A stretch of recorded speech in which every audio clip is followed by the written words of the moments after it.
There are times that life will forcibly eject you from the path that you're on.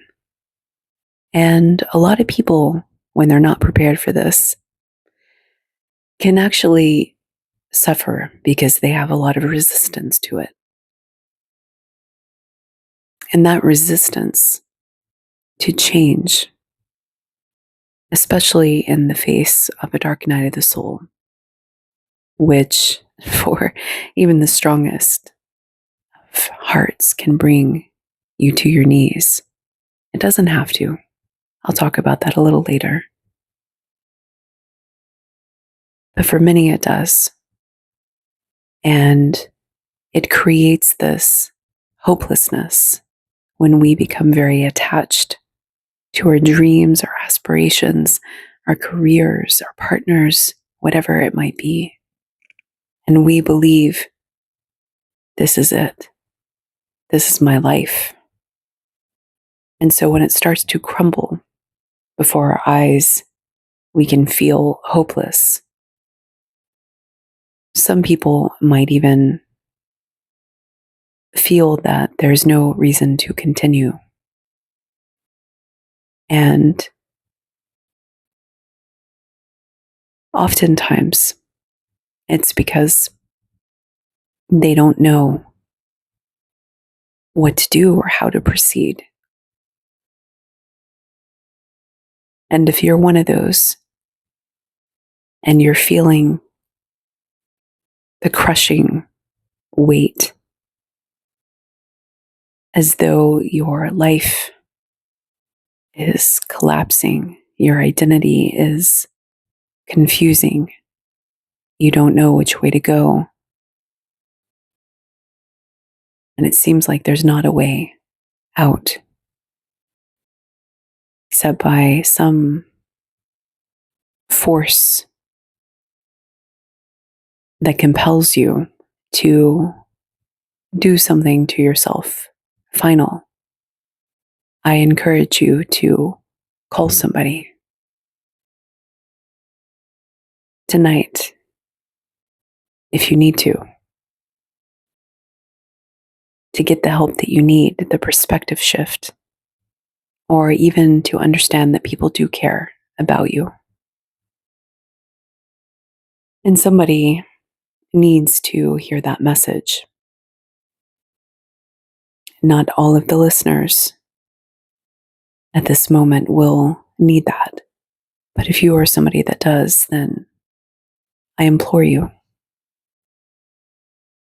to call the person that you need to.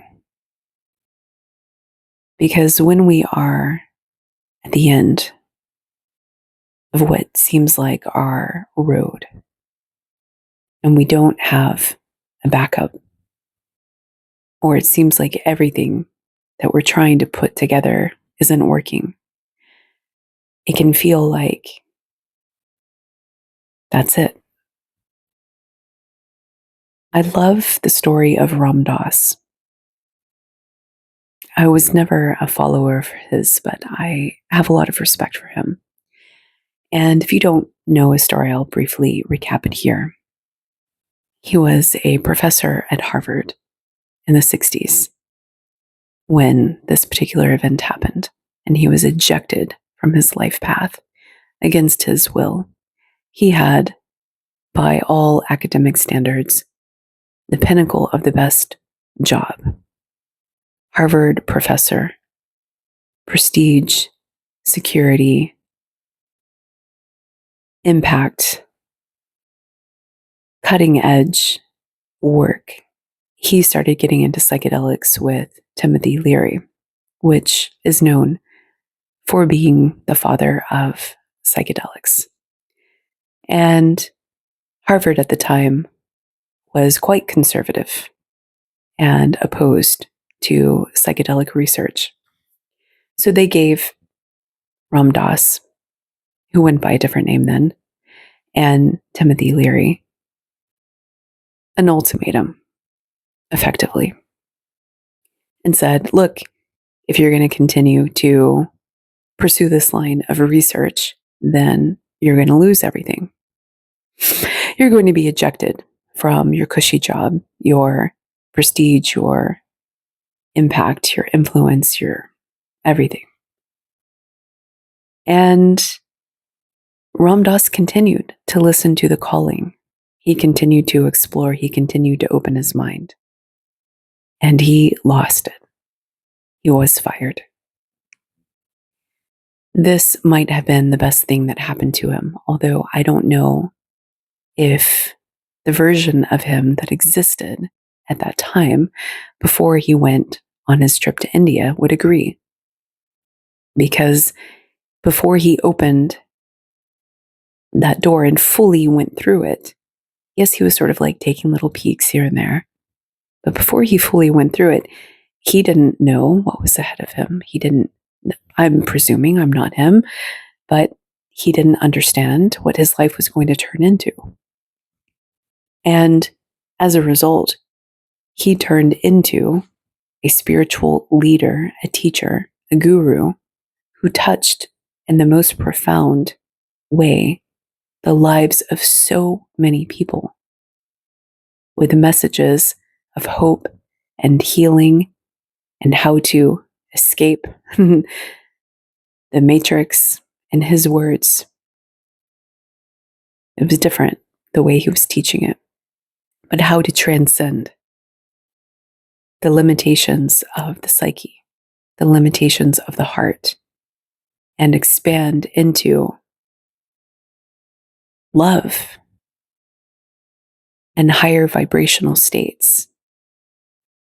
And he did so with a degree of wisdom and connection to a source energy that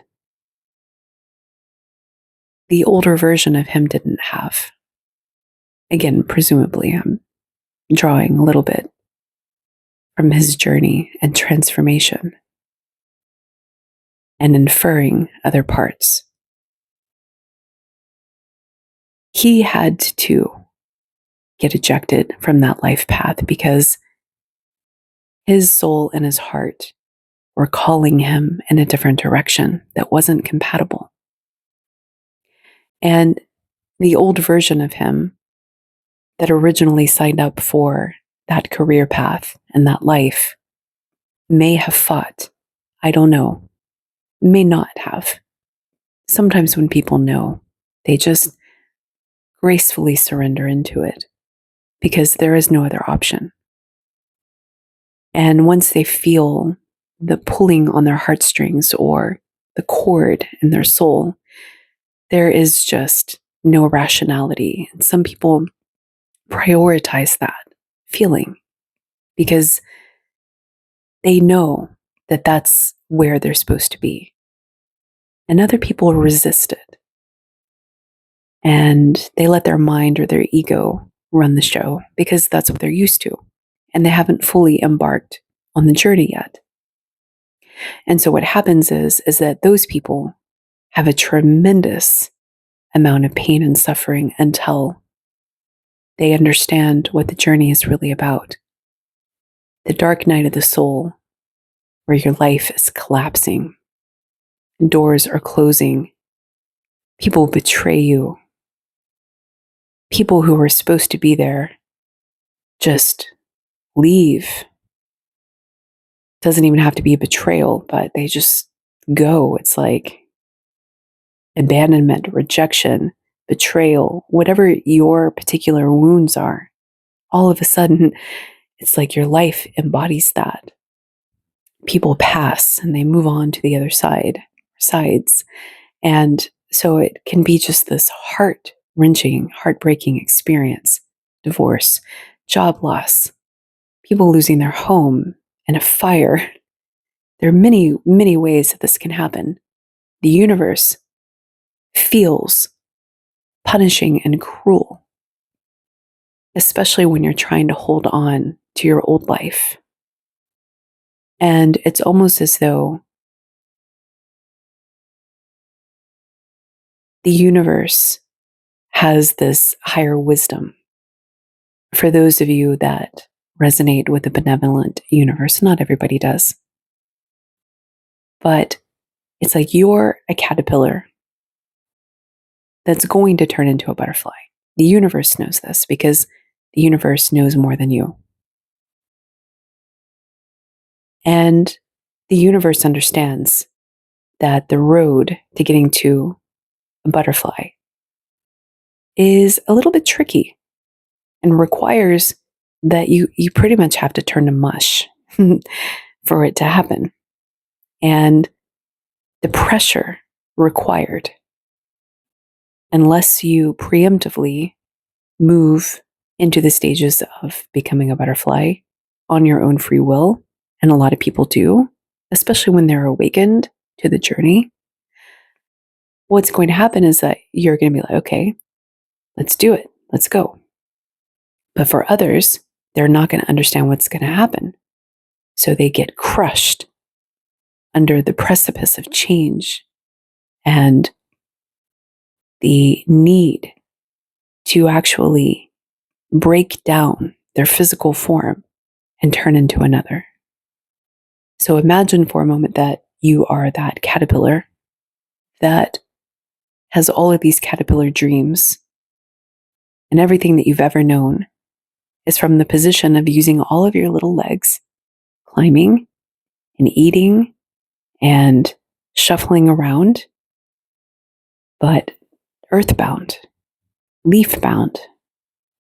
So all of your dreams and your aspirations and your manifestations are earthbound manifestations because you have no concept of what it's like to fly, to have wings.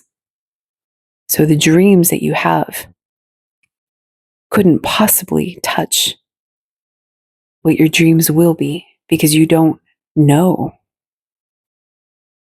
And truly, from the position of a conscious caterpillar that isn't even educated, let's just say, and what it's like to be a butterfly, you have no internal map. So you don't even have dreams about flying, because even at your conscious and awake state, you don't even know that there is something entirely different in store for you. So of course, when your caterpillar dreams are dying, you feel like it's the end of the world, because it is. It's the end of you that you've always known and been comfortable with. A lot of people struggle with this. Not everybody, but a lot do. And they make decisions from this position of suffering that are devastating. Some actually do.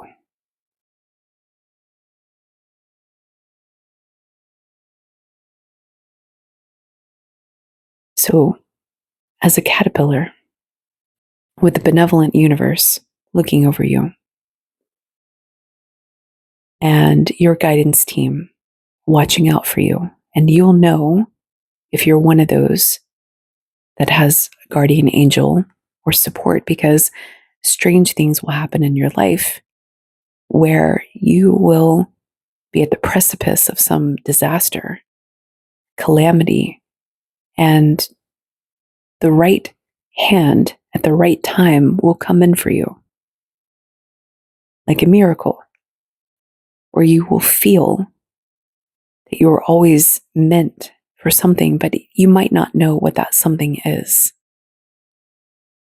And as a result, you carry this knowing in your heart that your life is going to turn into something that you're going to really feel connected to, even though that purpose may elude you for years, if not decades. And you'll feel almost this yearning to get there. Maybe even a restlessness, because your mind doesn't know how to define it, because you can feel the essence that you're meant to be a butterfly. But you're looking around at the world of caterpillars because you're a caterpillar and you're feeling like, I don't really belong here, but I don't know where I belong necessarily. That's how you know. And so when the world starts collapsing in on you, that's your signal that it's time to go. And you can gracefully move through this with this recognition that when it's really time, the universe is going to make sure that everything in your life, your caterpillar life, crumbles down. So there is no going back. There is no return to being a caterpillar. You can go back, but you can't go back as a caterpillar. You can go back as a butterfly. And by design, the universe is going to ensure that you make that transition. And if you don't go gracefully, like imagine you're at the ocean, you're standing in the water, chest high, and out in the horizon, in the sea, you can see this big wave starting to catch itself and build and build and build. And you have choices, seeing that this wave is coming to you. When people are resisting, they just stand there and watch it, waiting for it to crash on them or to suck them up and to be thrown around as it finally breaks. Or some people try to run from it. And they run to the shore and they try to escape. But the force of the tide and the timing of everything means that there is no escape. So they get pummeled. When you understand the ejection principle, you understand that you can write it. You can try to get on your surfboard or even just position yourself to catch the surf in such a way where you can balance your body in the water through it and allow the momentum to carry you to perhaps where you didn't plan, but is going to be a better option for you. How do you know, right? It's a great question. You decide that is going to be a better option for you. And you create that with the universe. You don't settle for less. And you don't allow your mind to overtake you with fear to go into the dungeon unless you like dungeons and you want to actually do something there. There's merit in those places too. And so you actually create the template of your manifestation design and say, okay, well, if I'm going to be a butterfly, then it's time to upgrade my dreams. Sure, you could be a butterfly and turn into it and hit a storm and have a very fateful ending after just one day of being a butterfly. It happens. Or you can be the best butterfly, the most majestic butterfly, living out your butterfly years in the way that you can, but now with the form where you have a completely unimaginable previously life available to you. And you get to pick. But the thing about rebirths is that I feel personally that sometimes they are scheduled for some people. I'm saying some people because I don't know the constraints and I don't know the inclusion criteria, but I definitely know that for some people, it's like a timer. And no matter what they decide, they could make the best decisions possible But life is going to make sure that they get ejected from their life path because they're meant to be somewhere else. But they have to change to get there. And so the pressure that people feel like coal will turn some into diamonds. It'll crush others. But for many, they will turn into the butterflies. When life is ejecting you, it is an invitation, like a golden parachute, to make sure that you get where you need to go.